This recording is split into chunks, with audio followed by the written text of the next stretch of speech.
বন্ধুরা, আমি আরিয়ান আহমেদ ফরিদ আরও একটা নতুন ভিডিওতে আপনাদেরকে স্বাগতম। আজকের ভিডিওতে আমি চলে আসছি হাতিয়া শহর বালিকা উচ্চ বিদ্যালয়। এখানে শিক্ষার আলো ছড়িয়ে পড়ছে এবং প্রতিটি ছাত্রীর স্বপ্নের দিকে এগিয়ে চলার একটি আদর্শ স্থান হলো হাতিয়া শহর বালিকা উচ্চ বিদ্যালয়। আজকের ভিডিওতে আমি চেষ্টা করব হাতিয়া শহর বালিকা উচ্চ বিদ্যালয়ের সৌন্দর্য এবং কিছু তথ্যচিত্র আপনাদের মাঝে তুলে ধরার জন্য। আশা করি আপনাদের থেকে ভিডিওটি ভালো লাগবে।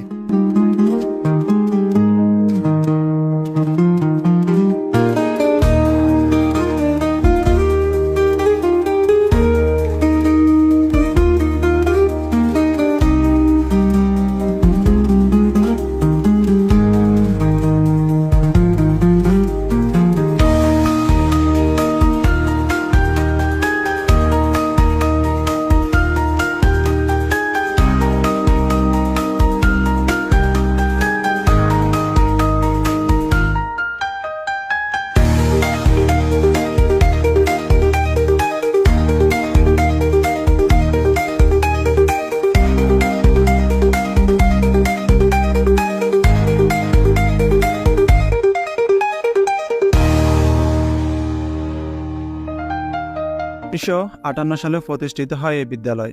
হাতিয়া অঞ্চলের শিক্ষার মান উন্নয়নে গুরুত্বপূর্ণ ভূমিকা পালন করছে হাতিয়া শহর বালিকা উচ্চ বিদ্যালয়। বিদ্যালয়ের শুরুটা হয়েছে টিন শেডের ভবন দিয়ে।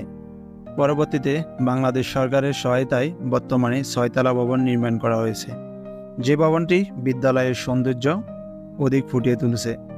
শিক্ষা মানুষের মৌলিক অধিকার, আর এই অধিকার বাস্তবায়নের লক্ষ্যে প্রতিষ্ঠানের ভূমিকা অনস্বীকার্য। কিছু গুণী মানুষের ক্লান্তিক প্রচেষ্টা ও স্থায়ী আর্থিক ভূমি এবং সরকারি শিক্ষা বোর্ড মন্ত্রণালয়ের সহযোগিতায় মুসকালিতে গড়ে ওঠা এই হাতিয়া শহর বালিকা উচ্চ বিদ্যালয় তৈরি হয়। বিদ্যালয়ের চারপাশে রয়েছে সবুজ শ্যামল অপরূপ দৃশ্য।